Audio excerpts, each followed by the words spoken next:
C'est vrai qu'on a fait plus de projets Batman que de projets Iron Man. Mais pourquoi Batman? Eh bien, parce qu'il fait partie de ces super-héros auxquels on peut s'identifier. Sympa la voiture, si seulement tu voyais l'autre. Enfin, pas pour son côté milliardaire. Je rachète cet hôtel. Mais plutôt le fait que ce soit un simple mortel qui utilise la technologie pour devenir un super-héros. Voilà pourquoi on a décidé de fabriquer les gadgets de Batman. Pour être Batman, il faut un Batarang, son gadget le plus emblématique. On a donc commencé avec le Batarang de Batman de Dark Knight. Et c'était super fun. Première étape, il nous faut un logo Batman. On a besoin de quelque chose d'élégant et d'aérodynamique. On veut pouvoir transpercer quelque chose comme, je sais pas, du placo ou de la chair humaine. On peut tracer l'objet et le transformer en un fichier vectoriel qui pourra être utilisé par notre découpeur laser pour découper notre Batarang.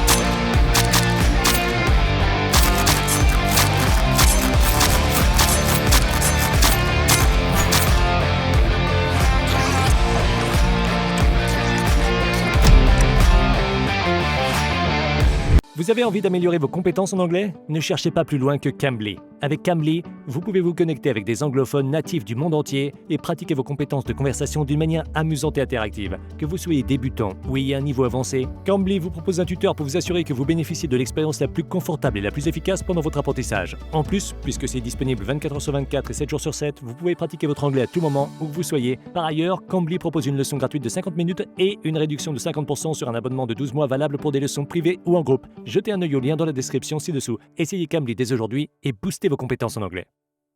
Et plus récemment, nous avons fait une collaboration géniale avec Jerry Savall. On a recréé tous les Batarangs de Batman, qu'il s'agisse de bandes dessinées, de films, de jeux vidéo ou de séries télévisées.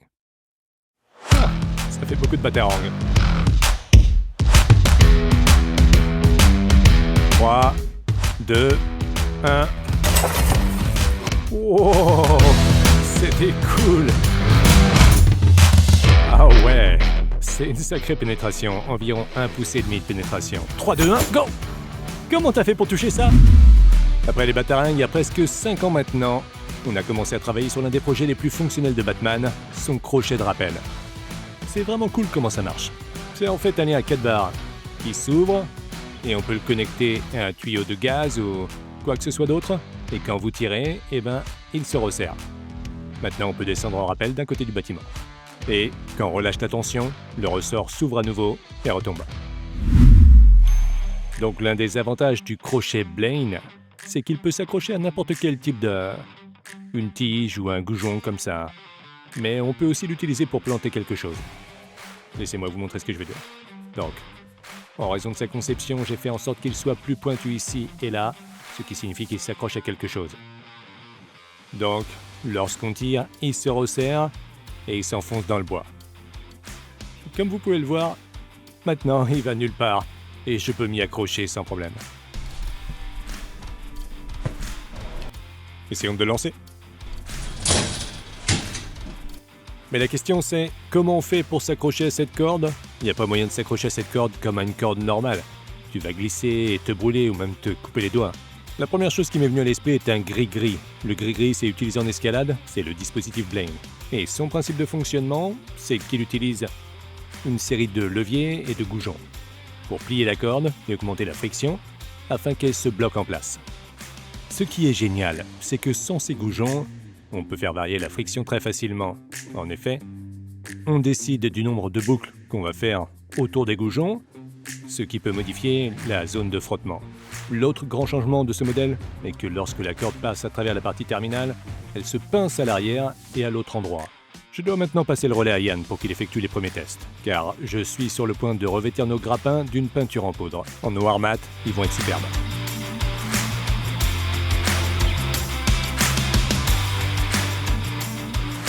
Ça marche un peu, mais j'ai doublé la corde.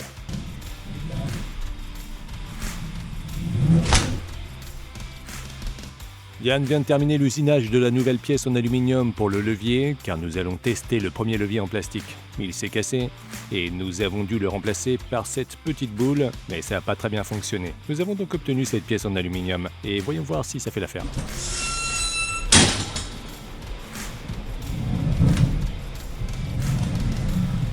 Comme vous pouvez le voir dans ces dernières vidéos de test, la conception fonctionne. Vous remarquez peut-être que l'argent n'est pas vraiment le style de Batman. Donc on va aller de l'avant et obtenir ce revêtement en poudre noire. Je vais évaser 2 des ailes, comme je le disais tout à l'heure, pour que le grappin ait un peu plus d'angle et qu'il puisse attraper à peu près n'importe quoi.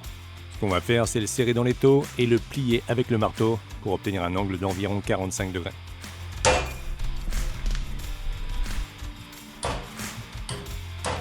Ok, comme vous pouvez le voir, l'aile forme un angle, ce qui veut dire que quand vous le lancez comme un grappin, il a plus de chances de s'accrocher à quelque chose.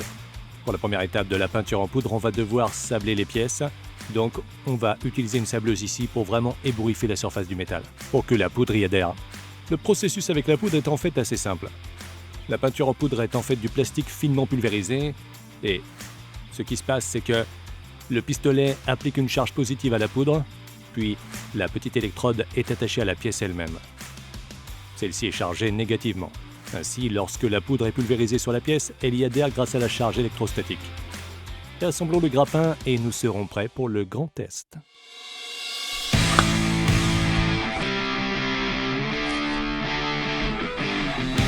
C'est parti.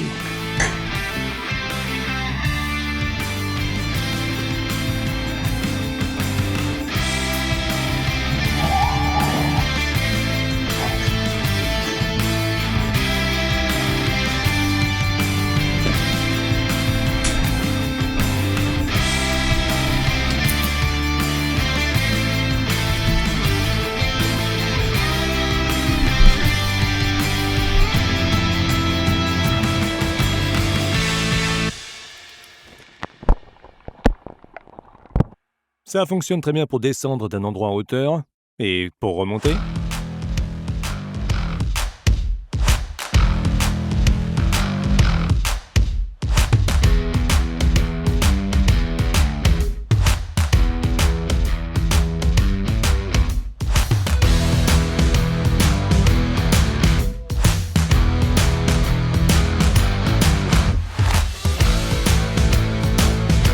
Voici le lanceur complet. Le lanceur lui-même utilise des gaz d'expansion pour tirer le projectile. On a aussi mis un rail tactique au-dessus pour avoir une visée laser. Ok, on va faire un test avec le grappin en tirant à travers un mur en placo.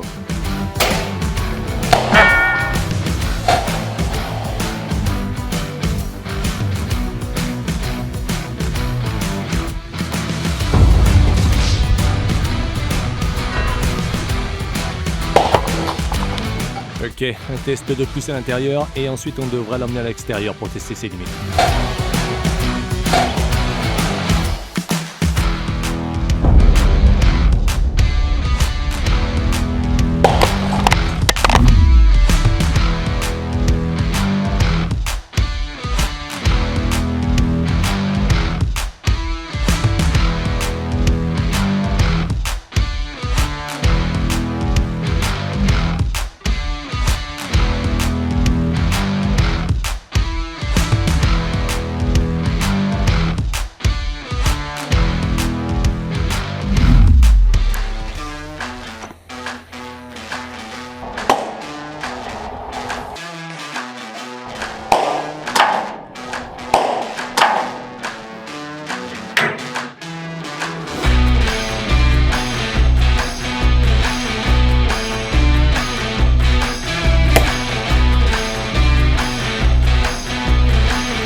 On a trouvé le bâtiment idéal pour tester le grappin. Allons voir. Il y a des trous un peu partout sur le sol. Des gens sont sûrement venus ici pour peindre des trucs à la bombe.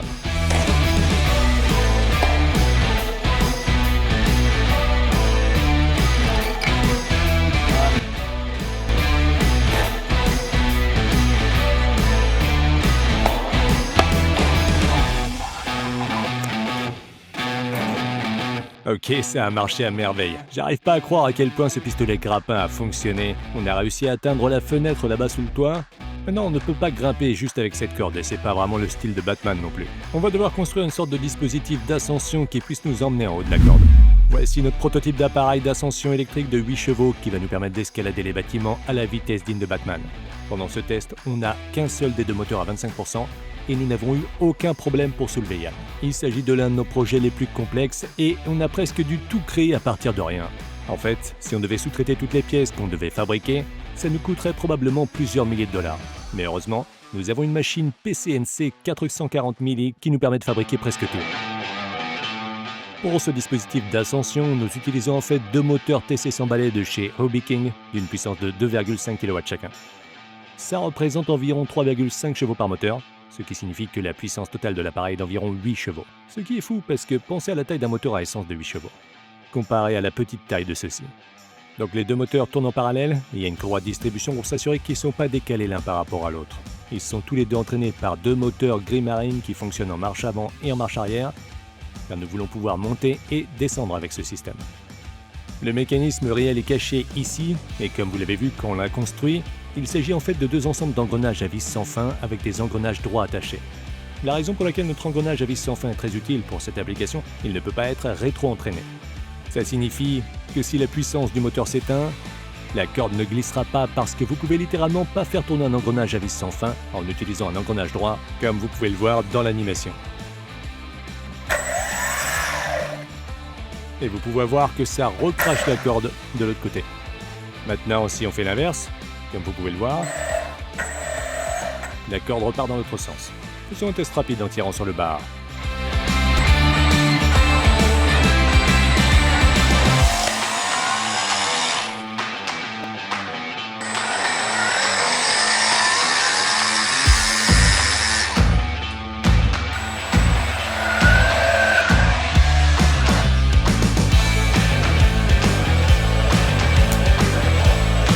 En fait, lorsqu'on l'a testé qu'elle glissait un peu, parce qu'on utilisait toujours une pièce imprimée en 3D qui ne peut pas supporter tout le poids. Ça ne supportait pas le fait de tourner comme ça autour de l'axe, donc c'est pourquoi on va en fabriquer une autre en aluminium ou en Delrin, comme la bobine d'origine. Et le système devrait fonctionner exactement comme prévu. Notre premier test est ici dans cette salle d'escalade, car nous avons de beaux tapis au sol et des cordes de sécurité. D'accord, premier test avec la corde de sécurité.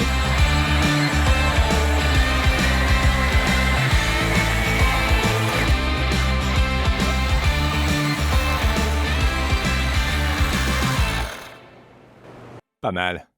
Je vais vous montrer sur ce quoi j'ai travaillé l'année dernière. J'ai été vraiment passionné par la construction de produits pour Hacksmith Point Store et en particulier notre nouvelle ligne d'outils Hacksmith.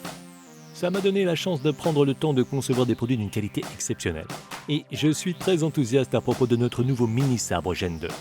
Il s'agit d'un mini-sabre entièrement personnalisé que j'ai conçu et qui possède toutes les meilleures caractéristiques du premier et quelques améliorations. Il a un réservoir de butane plus grand avec presque 3 fois le volume de l'original, une construction entièrement métallique, il est moulé d'après le proto-sabre laser à plasma du record du monde Guinness que nous avons fabriqué, et ma partie préférée, l'échangeur de couleurs de flamme. Et le meilleur dans tout ça, c'est que toutes les ventes servent à financer le développement de notre sabre laser grandeur nature. Ils sont disponibles en précommande sur Hacksmith.store dès maintenant. Malheureusement, je me suis disloqué l'épaule pendant le dernier projet, alors je passe le Batman à Ian. Je suis Batman.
Après ce projet, nous avons commencé à travailler sur notre tout premier projet de véhicule ici à Axmis Industries.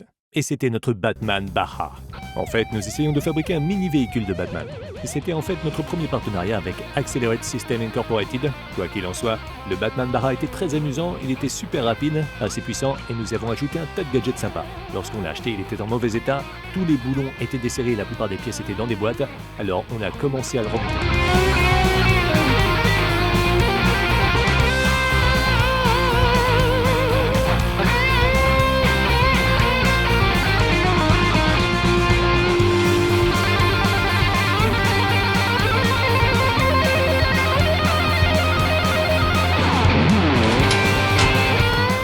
Le bas commence à prendre forme, le cadre a été entièrement peint, le moteur est presque prêt à être monté et nous avons même un siège.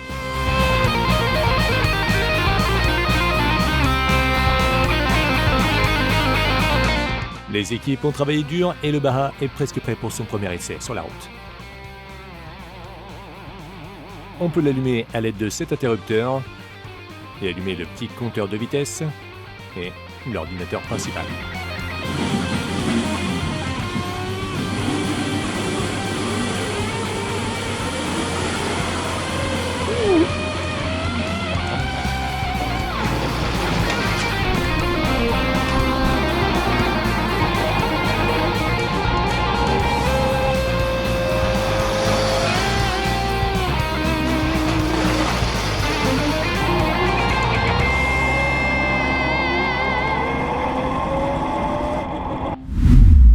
Tout ce qui concerne Batman est un mensonge.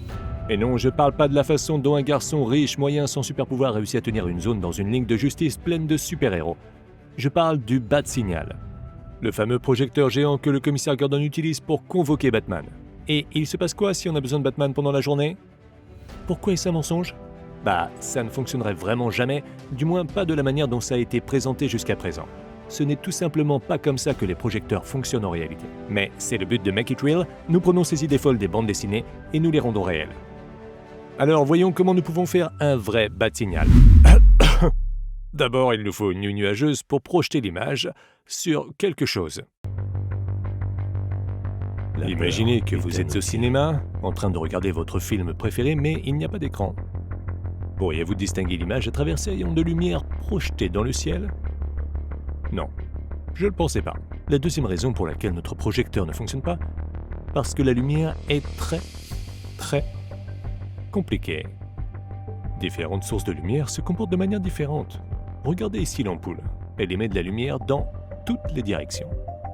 Nous voulons que la lumière soit concentrée dans une direction uniforme. Encore une fois, vous pourriez penser que la lumière du projecteur est la bonne. Comme vous pouvez le voir, nous avons notre lampe de poche et le logo de Batman sur des supports. Même avec le logo de Batman devant la lampe de poche, nous n'obtenons toujours pas d'image projetée sur l'écran. Il nous manque une chose pour que cela fonctionne, une lentille. Pas n'importe quelle lentille, une lentille convexe. Il suffit donc de prendre cette lentille et de la placer devant notre source lumineuse. Voilà, nous avons un logo Batman projeté sur l'écran. Cependant, cette distance est très spécifique. Si je bouge le logo de Batman quelque part d'autre, ça commence à disparaître. La question est donc de savoir comment fonctionne cette lentille. La courbure de la lentille convexe déforme la lumière qui en sort, c'est ce qu'on appelle la réfraction.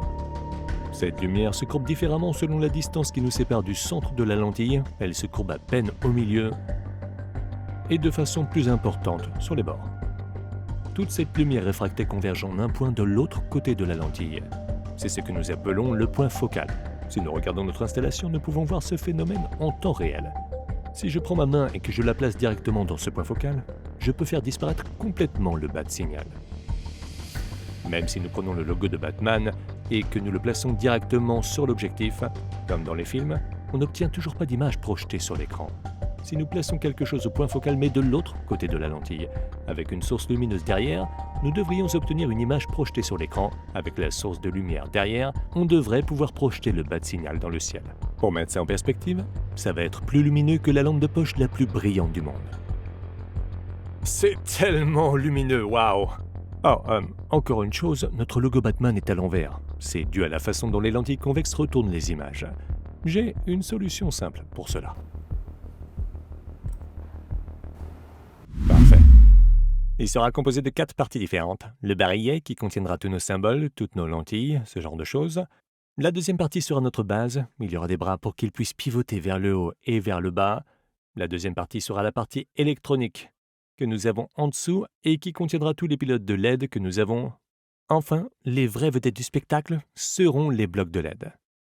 J'utilise le même design pour chacun d'entre eux. Et j'en mets 4 avec 4 systèmes de refroidissement individuels. Et avec un peu de chance, on aura un bien meilleur système de refroidissement pour que nous puissions le faire fonctionner pendant longtemps.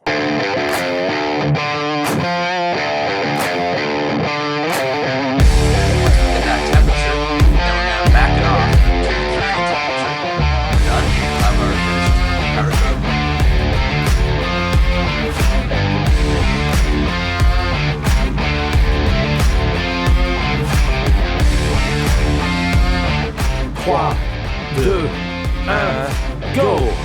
Oh mon Dieu!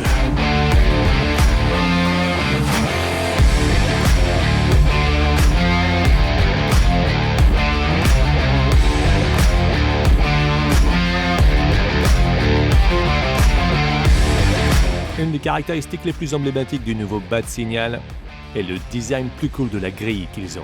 Il est en fait plus difficile à fabriquer, mais nous avons réussi à concevoir un modèle de découpe au laser qui devrait faire l'affaire.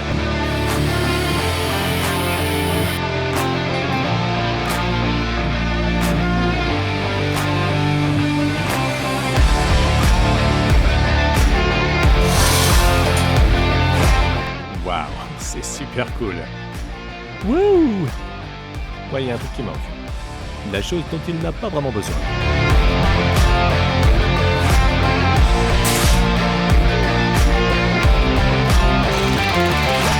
Wouhou! Maintenant, on va s'assurer que ça marche. Hacksmith! Vous avez une idée de pourquoi on n'a pas le logo de Batman sur le mur? Parce que ce n'est pas de là que vient l'image projetée. Vous pouvez voir le symbole Hacksmith là? C'est ça, en fait, qui crée le symbole là qu'on voit sur le mur. Pourquoi? Pourquoi vous l'avez pas mis là-bas? C'est comme ça que ça marche. C'est une propriété unique de la lumière et de toutes les lentilles qu'on a là. On peut donc mettre n'importe quoi devant, et tant que vous ne le couvrez pas complètement, vous réduisez un peu la luminosité. L'autre défi consiste à focaliser la lumière à 1 km dans le ciel. La LED bleue va devenir rouge en fait lorsqu'elle devient trop chaude. Nous l'avons donc ajouté comme système de protection si nous la laissons allumer trop longtemps. Quand c'est trop chaud, il y a le liquide? Oui, nous éteignons la lumière et nous laissons le liquide froid refroidir les LED. C'est une question assez pointue. Allons dehors pour voir ce que ça peut vraiment faire.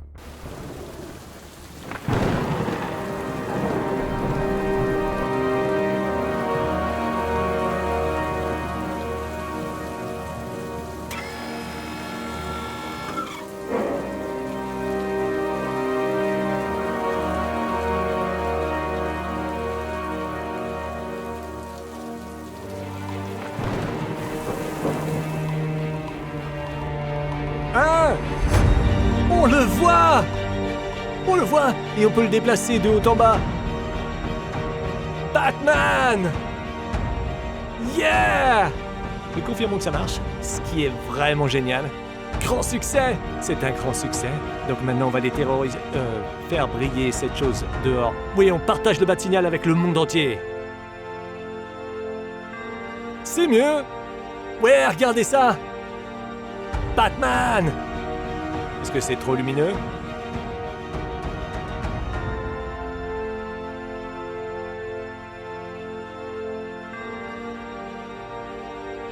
Oh, je peux le voir! C'est blanc brillant! Qu'est-ce que vous pensez du Bat-Signal qu'on a fabriqué ici? Je pense que c'est plutôt cool. Nous l'avons rendu réel! Wouhou! Wouhou! Yeah! C'était si bon! Juste là! Regardez ça! Merci d'avoir regardé la vidéo, n'oubliez pas de vous abonner ici, de mettre la cloche pour être averti des nouvelles vidéos et n'oubliez pas de nous dire ce que vous en pensez en laissant un commentaire ci-dessous. Si vous voulez découvrir nos derniers contenus dès qu'ils sont disponibles, rendez-vous sur notre chaîne YouTube principale en anglais et abonnez-vous-y également. Sur cette chaîne, vous pouvez écouter un tas de langues différentes en cliquant sur l'icône d'engrenage sous la vidéo pour changer la piste audio dans la langue de votre choix. À la prochaine fois.